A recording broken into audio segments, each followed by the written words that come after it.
കപ്പൽ ചാലിന് ആഴം കൂട്ടാനെന്ന പേരിൽ കണ്ണൂർ പാപ്പനിശ്ശേരിയിലെ ജനവാസ കേന്ദ്രത്തിൽ മണലൂറ്റൽ കേന്ദ്രവും ഫിൽറ്ററിംഗ് യൂണിറ്റും സ്ഥാപിക്കുന്നതിനെതിരെ പ്രതിഷേധവുമായി നാട്ടുകാർ രംഗത്ത്.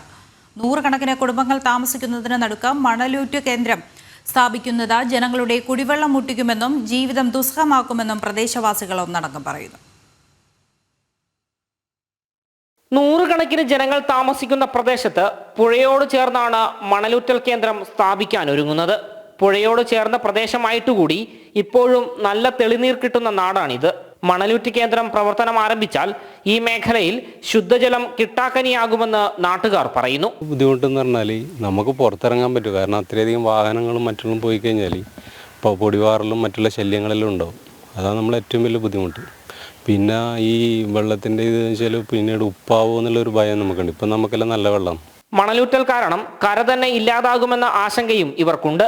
ഇത്തരമൊരു കേന്ദ്രം സ്ഥാപിക്കുന്നതിനെ കുറിച്ച് നാട്ടുകാരെ പോലും അധികൃതർ അറിയിച്ചില്ല എന്നും ഇവർ പറയുന്നു. 25 കൊല്ലത്തെ കരാറെന്ന് മാത്രമല്ല, 25 കൊല്ലം കഴിഞ്ഞാൽ പിന്നെയും 10 കൊല്ലത്തേക്ക് കൂടി അവർക്ക് നീട്ടിക്കൊടുക്കുകയും ചെയ്യാമെന്ന് ഇതിൻ്റെ കരാർ വ്യവസ്ഥയിൽ പറയുന്നുണ്ടെന്നാണ് പറയുന്നത്.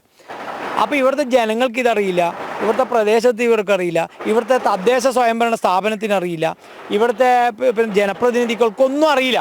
അവരെല്ലാവരും കൈമലർത്തുകയാണ്. അപ്പം പിന്നെ ഈ പദ്ധതി എങ്ങനെയാണ് ഇവിടെ വരുന്നത്? പക്ഷെ ഇപ്പോൾ ഇതുപോലെ പണികൾ ഇവിടെ ജാഗ്രതയിൽ നടക്കുന്നുണ്ട്. ജനങ്ങളുടെ ആശങ്ക അകറ്റാതെ ഇത്തരമൊരു പദ്ധതി ഇവിടെ നടപ്പിലാക്കാൻ അനുവദിക്കില്ല എന്നാണ് നാട്ടുകാർ പറയുന്നത്. മണലൂറ്റൽ കേന്ദ്രത്തിനും ഫിൽറ്ററിംഗ് യൂണിറ്റിനുമെതിരെ രാഷ്ട്രീയ ഭേദമന്യേ ജനകീയ സമിതി ഉണ്ടാക്കിയാണ് നാട്ടുകാർ സമരത്തിനൊരുങ്ങുന്നത്. ജനം, കണ്ണൂർ.